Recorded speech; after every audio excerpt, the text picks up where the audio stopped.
Giunsa bagay pag-meet. Imagine na, kaunsa ka-special ang tao para mag-meet ng ka sa ka-excel. Para mahimo kang ikaw, bro. Bro, do you think you're a winner? Bro, kaya mo to kang ikaw winner. Igsuon, champion ta, hindi ayaw God. Maybe ang uban mga tao dyan, for example, inventeron ka mga invitations, daghan kayo. Kayo kay mga title. Oh, this welcome. Honorable. Honest so-and-so. Congressman so-and-so. O ikaw, na yung ka, di mauwa ka mo parang dito. Pero kabaw ba ka nga, you are the Son of God? We are adopted Son of God. Wala nga ito na-appreciate kung huwag ko na kahibalo. Amen? Ay, wala itong basawa na. Na-adre, klaro ko niyo.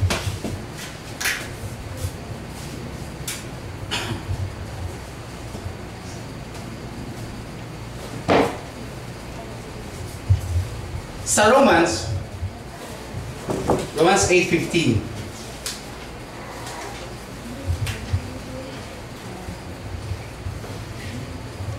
Ingon siya, you receive the spirit of adoption. Ingon ang Ginoo na to. Gihatag, gi-proclaim sa Ginoo nga ikaw, adopted son of God ka. Oh, amen? Mubili ba ta? Kaya saan ito pag-inyon sa Ginoo? Di na ito na yung mga kapasya yung gugma sa Ginoo? Hindi bang gugma ba? Diba? Kaya gugma man sa Ginoo. Kinahisgutan na yung gugma sa Ginoo nga word nga kita mo padool kita. Kaya higugma man sa Ginoo ang tao mo na ingana ka special cake so. Bisag kinsa pay magtawag nimo, kinantaas no ka nga matubang sa mga tao nga ikaw son of God. Bisag ko pa kay title sa unsa pa na usahay gud ang kinkalibutan na nag-base mo sa title sa imong education, sa imong kwandya, sa imong position, sa imong power. Nga wherein we are adopted son of God. Child of God. Akong title, wala, di pa akong tawag, akong title is I am the Son of God. Who one can stand against God? Amen? O, igsoon mo na siya.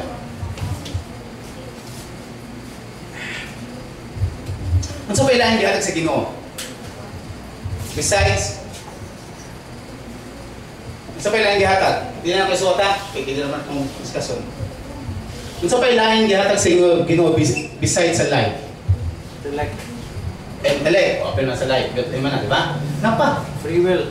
Free will. Di ba? To know, to love, and to free. Di ba?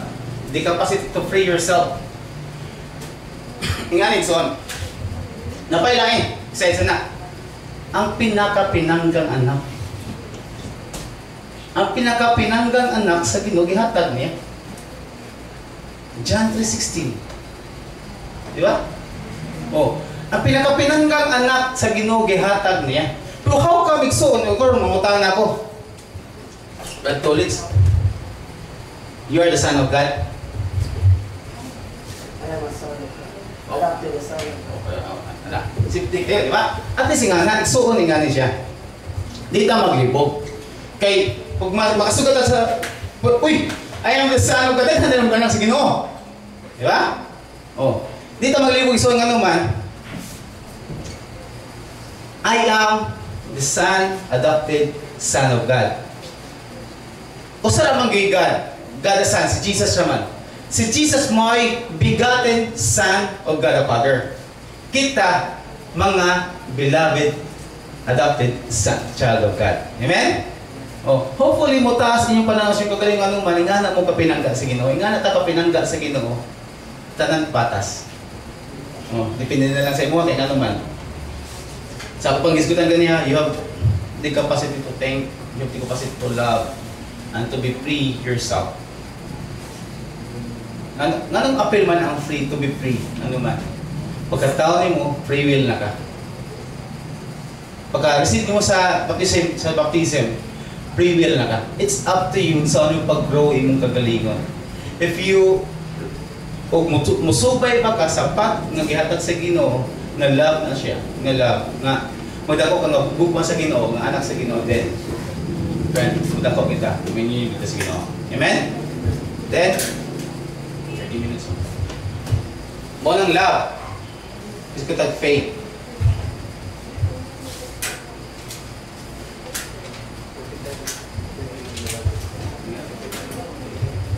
Okay, faith.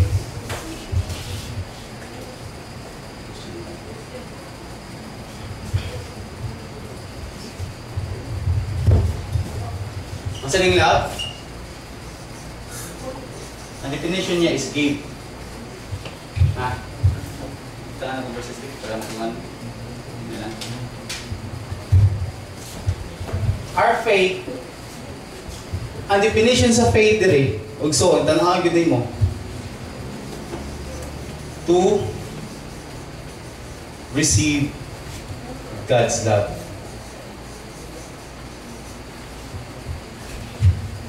Ang love given by God. Ngayon ito paningtingnan. Then karon, para mo work siya as Kristiyano ka, mag-bearer ka sa Word of God, bearer ka ni Jesus, then you need to receive the love of God. Freely given by God, then it's up sa mo nang kanang ang tao na mo choose asa kadapita. Imo bang i-receive ang gugma sa Ginoo para may magmanipulate sa imong life, para may mag-guide sa imong life, pagpapuyo ining kalibutan na. O dili mo siya i-choose, then it's your free will. Ihata sa Ginoo your free will. Pero sa faith, gusto kita sa faith na you receive the love of God. Eh nga naman, unsay benefit or privilege o i-receive nimo ang gugma sa Ginoo. Unsay privilege o i-receive nimo ang gugma sa Ginoo. First, number 1, dili lang we are isa.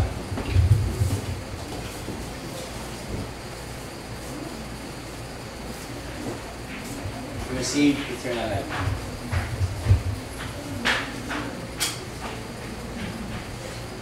Eternal life. Because Jesus, I am the way, the truth, and the life. No one comes to the Father but through me. So, ano siya? Eternal life. Wala nang pisikit, ipasa pa man. Nanapita.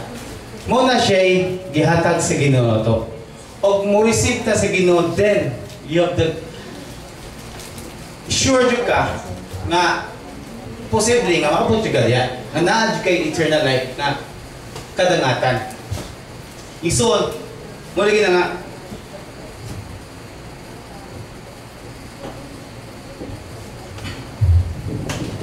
eternal life.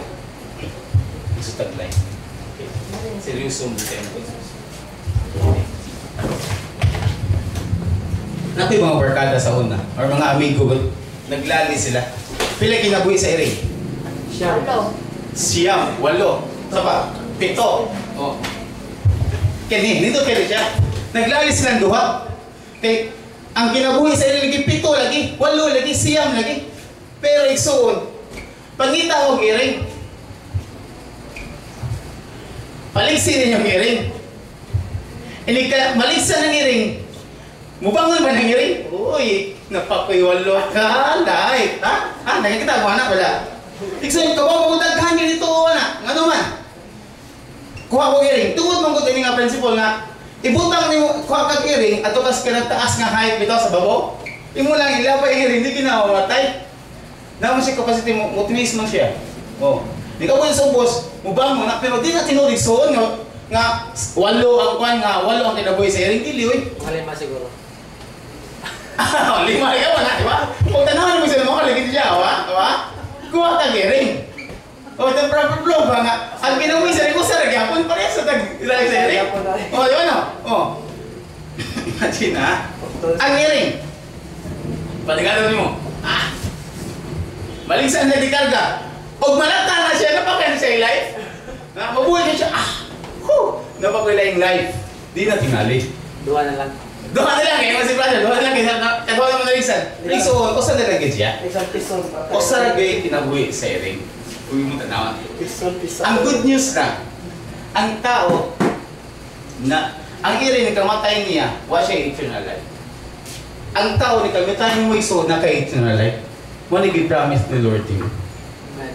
if you believe in Christ. Amen? Okay. Ikaduha. Ako nagsulti kaniya, we become children of God. We become children of God. Ako naman nag-share kaniya, no? Ako nag-ibasa kaniya sa Romans nga, you receive your spirit of adoption. Dito mag-ibig isang kay para kuan ba nga ikaw, anak ka sa Ginoo. Gigugma ka sa Ginoo. Tungod ani, napakamatay mo si Jesus. Pero depende kung ikso ni imagine. Ikaw tao. Ikaw tao. Pero matawag kang Kristiyano. Pero maangkon ka, nga anak ka sa Ginoo, kinahanglan madawat ka na. Madawat ka ni Jesus Christ. Huwag din siya tutuwato ni mo, ang saan na lagi. Maon sa nang ka? Kaora ka. Amen? Iksod kinahanglan madawat ka ni Jesus. Pero matawag kang Kristiyano. Kinahanglan man, Kristiyano, nga wala yung Ginoo, ang siya tawag niya, tao siya. Buhit na tao. Amen? O, buhit na tao. Na wala nagtamod sa Ginoo. Pero Kristiyano ka. Kristiyano ka na wala ka nidawat ni Kristo. Kung awag mo? Tao lang yapon sa to. Patay na Kristiyano. Kung sa may naman na Kristiyano man ka, huwag ka nidawat ni Jesus. Huwag ka nidawat ni Christ. Patay ka ng Kristiyano. Kita din sa dita. Mga buhay ng Kristiyano. Amen? Papatay yung kagalingon.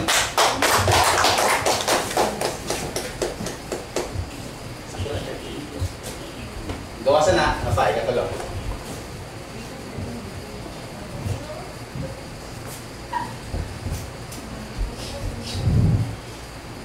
We become children of Mary. Sa ating to sir, mga uban nga mga soon nga nagtuo po ni Jesus Christ, sila kadawat nga sila anak sila ni Mary. Oh, iksoon, awa. Pagkamatay ni Jesus, kasi na siya tungod. Mga Mary, si John, si Mary Magdalene, di ba? Kasi gisulti. Babae na yung anak. Imposible ba nga si Jesus matawa sa kalibutan nga matawag siya perfect man nga walay nahan? Di sa tingali. Natawag siya perfect man, perfect God, tungod kay niagi siya sa sabakan ni Mama Mary. Muna siyang kita, anak ta, nahimutang anak ni Mary. Good thing for us, you are Christians, you are Catholic. Ano man, you believe that. Maong siya tig mo ni siya ka ng tigpag-ingnan mo ka ng tigpag-ingnan. Then last is we become brothers and sisters in Christ.